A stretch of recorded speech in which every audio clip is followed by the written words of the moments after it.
Le soleil se couche sur Rochebrume, enveloppant le village d'une lumière dorée. Les enfants rient sur la place, décidant de jouer une dernière partie de cache-cache avant la nuit. L'un d'eux compte contre le vieux chêne, sa voix résonne. Les autres se dispersent, cherchant des cachettes dans les ruelles familières. Léo, le plus jeune, file vers le lavoir, son cœur battant d'excitation. Il se glisse derrière une pierre moussue, retenant son souffle. Le silence s'installe, troublé seulement par un grillon lointain. Le chercheur crie « J'arrive !» Les enfants sont découverts un à un. Rires et cris fusent. Tous se regroupent, sauf Léo. Le chercheur arpente le village, appelant son nom. Mais Léo reste introuvable, invisible dans l'ombre grandissante. Personne ne s'inquiète encore. Ce n'est qu'un jeu après tout. Le soleil disparaît, la place s'assombrit. Les enfants attendent, mais Léo ne revient pas. Un frisson parcourt le groupe. Le jeu s'est arrêté, mais le mystère commence. Les regards se croisent, inquiets. Où est passé Léo? Le crépuscule tombe, emportant avec lui la légèreté du soir. La partie de cache-cache ne ressemble plus à un simple jeu. La nuit s'installe, profonde et silencieuse. Les enfants, d'abord amusés, deviennent anxieux. Ils cherchent Léo partout, derrière les tonneaux, sous le banc, près du lavoir. Rien. Pas un bruit. Pas une trace. L'inquiétude grandit. Le village familier devient étrange. Les voix s'élèvent, appellent Léo, mais seule la brise leur répond. Le silence de Léo pèse lourd, anormal. Les enfants courent vers les maisons, frappent aux portes. Les parents sortent, d'abord agacés, puis alarmés. Entre sanglots, les enfants expliquent. Léo a disparu. La nouvelle se répand vite, brisant la quiétude du soir. Les adultes s'organisent, la panique monte. Les recherches commencent, lampes à la main. Le lavoir est inspecté, mais il est vide. L'absence de Léo devient totale, inexplicable. Les enfants pleurent, les parents s'interrogent. Comment un enfant peut-il disparaître ainsi? Le village retient son souffle, suspendu à une question sans réponse. Les rires ont laissé place à la peur. La nuit s'épaissit, le mystère s'installe. Le jeu est terminé, mais l'angoisse ne fait que commencer. Léo n'est nulle part.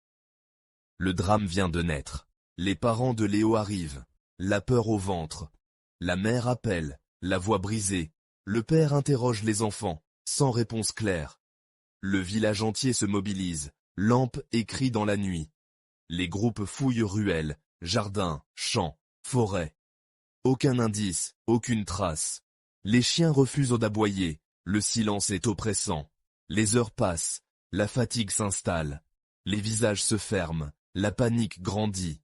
Des rumeurs murmurent, vieilles légendes, créatures, puis oubliées. L'imagination s'emballe, la peur enfle. Comment Léo a-t-il pu disparaître ainsi? Le mystère s'épaissit, la nuit semble sans fin. Les lampes balayent de l'obscurité, mais ne révèlent rien. Le village, uni dans la recherche, partage l'incompréhension. Les voix s'éteignent, le désespoir s'installe. La nuit est profonde, le mystère de Léo l'est encore plus. Rochebrume ne sera plus jamais la même. Les gendarmes arrivent, lumière bleue sur la place. Ils organisent les recherches, fouillent chaque recoin, sondent le lavoir. Aucun indice, aucun bruit, même les chiens restent muets. Un silence étrange s'abat sur le village, plus lourd que la nuit. Les bruits familiers ont disparu. La nature semble figée. Les villageois murmurent. Certains évoquent un froid soudain, d'autres un son étrange. La vieille Élise jure avoir vu l'ombre du chêne bouger.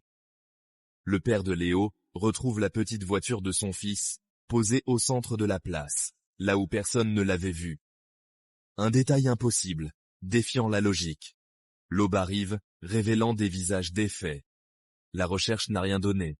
Léo reste introuvable. Le village porte une cicatrice invisible. Le mystère demeure, intact. Léo est entré dans le jeu, mais n'en est jamais sorti. Les semaines passent, la vie reprend, mais Rochebrume reste marquée. Plus de cache-cache, plus de rires sur la place. Le nom de Léo devient une légende, son visage un souvenir sur des affiches fanées. Les anciens racontent des histoires de farfadets, de passages secrets sous le lavoir. Certains disent entendre un rire d'enfant les soirs de vent. D'autres aperçoivent une silhouette blonde à la lisière de la forêt. Imagination ou écho du chagrin. Le mystère de Léo s'enracine, devient conte et avertissement. Le village n'oublie pas. Parfois, au crépuscule, on croit entendre une voix lointaine crier « Prouvez !» Mais la partie ne s'achève jamais. Léo, l'enfant perdu, continue de hanter Rochebrume. Son histoire est gravée dans la pierre et la mémoire. Le jeu, pour lui, ne s'est jamais terminé.